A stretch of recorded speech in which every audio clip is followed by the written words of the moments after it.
Good afternoon, everybody. At the onset, I'd like to thank Sir for giving me the opportunity to speak on this topic. We all have concentrated, learned and taught FACO, and the most important thing that we all were eager about doing is probably entering into the anterior chamber and having the nucleus off, and that used to be our main phenomena where we used to feel, oh, it's done.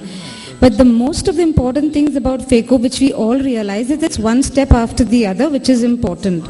I'd like to concentrate on wound construction, and what's important about this is a nightmare for every anterior segment surgeon. It is endophthalmitis.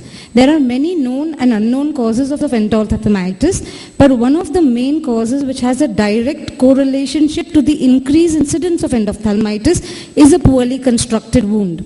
Saying this, I cannot emphasize the importance of having a wound that is well made. And there are very important steps where we realize that how a wound should be well constructed. So let's not consider the FACO corneal incision just as an access point to put the probe and have the nucleus. It does more than that. It is not only an access point for your surgery, but today cataract is a refractive surgery. So it is also a refractive tool and aids in our astigmatism. Let's look at this video where we realize how astigmatism works, and a too central or a too wide wound is going to cause astigmatism.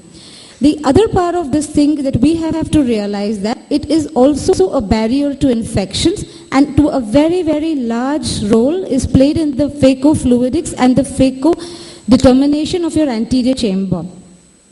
Having said this, I have to make the characteristics of a good wound. There are many variants, but a well-balanced, watertight and a stable wound is one which is the most important. Also having the sutureless, the self-sealing and neutral, which is astigmatically neutral. Looking at the parameters when we are looking at a wound construction, first is the location. The location, whether we want it circumferential, that is temporal or superior.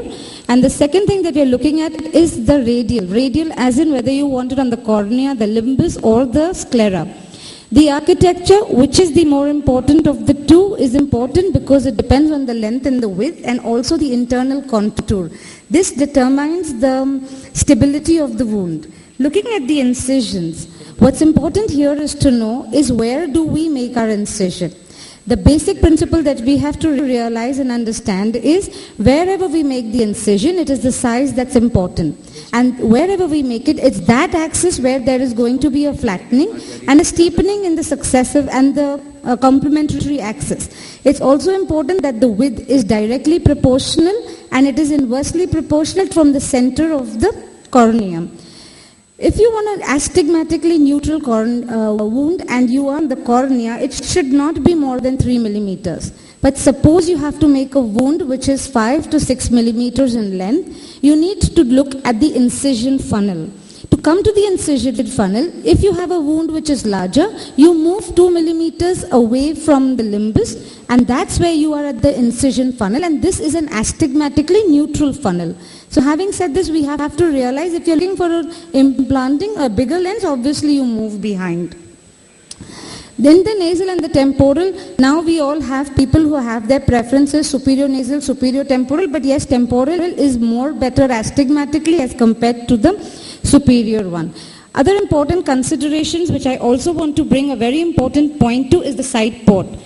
Always have a side port that is 60 to 90 degrees away from your main wound. This makes it easier for us to have access to all the pieces of the nuclei. So this is a video. I'm not showing you normal videos. I'm showing you all badly constructed videos. If we see the FACO probe and the chopper, they are very, very close to each other. And this is a poorly constructed side port. The side port should ideally be 60 to 90 degrees away.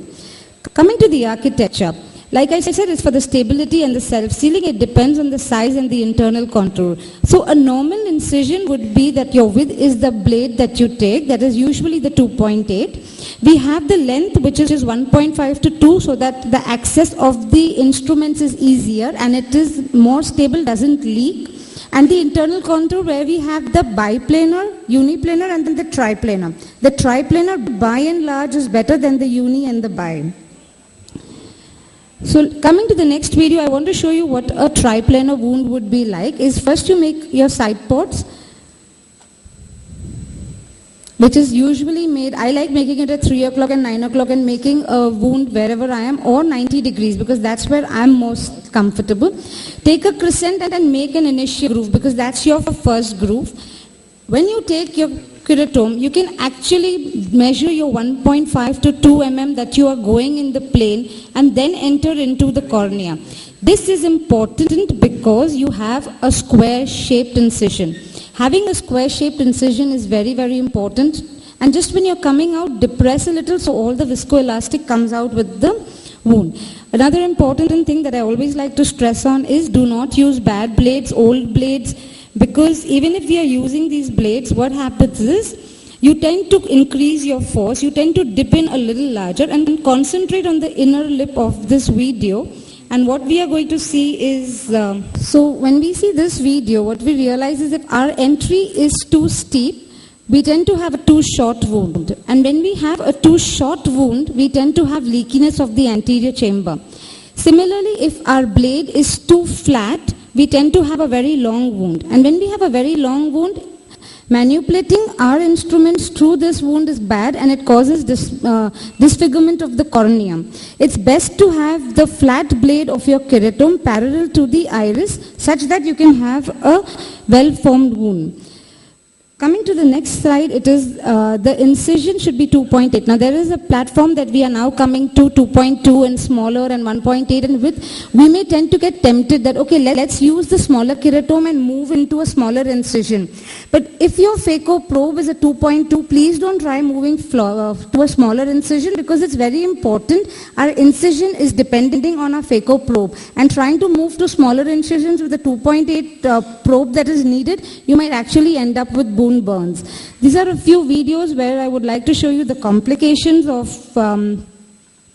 the incisions. So when you have an incision that is made too superiorly and you're not at the ideal depth of 1/3, you may tend to have the flap that is there, and this is going to probably cause a lot of problems that you have. The other thing that we are looking at is up to posteriorly placed wound, you can have ballooning of the conjunctiva. If you have a too small or too tight wound, you can have a Descemet strip, and you can have wound burns.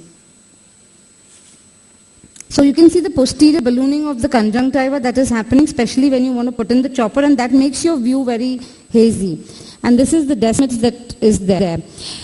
This is a wound burn, and I would want to emphasize a point here is when you make your incision and your phaco probe is inside the wound, it's important that there is an egress of a fluid that comes out from the wound. And this is important because that fluid that is coming out, a little bit leaking from the wound, is going to cause cooling of the tip. If you have a too tight wound where there is no fluid that is escaping out from there, this may tend to cause a wound burn like it's happened in this case. By the end you have finished your phacoemulsification. Another point that I would like to bring about the wound incision is when you have a wound which has been too short and leaky and you have iris prolapsing from that wound, there is no point in trying to finish your surgery through that wound. It's better to go ahead, take a suture, close that wound off, make a new wound and complete your excis from that wound, like we're showing in this video. So we have the iris coming out. There's no point to go ahead and finish the surgery from there.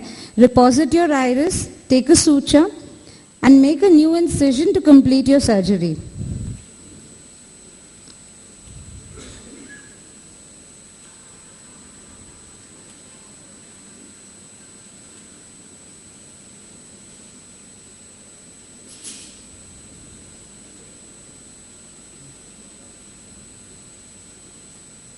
Okay, and you can go ahead and complete the surgery.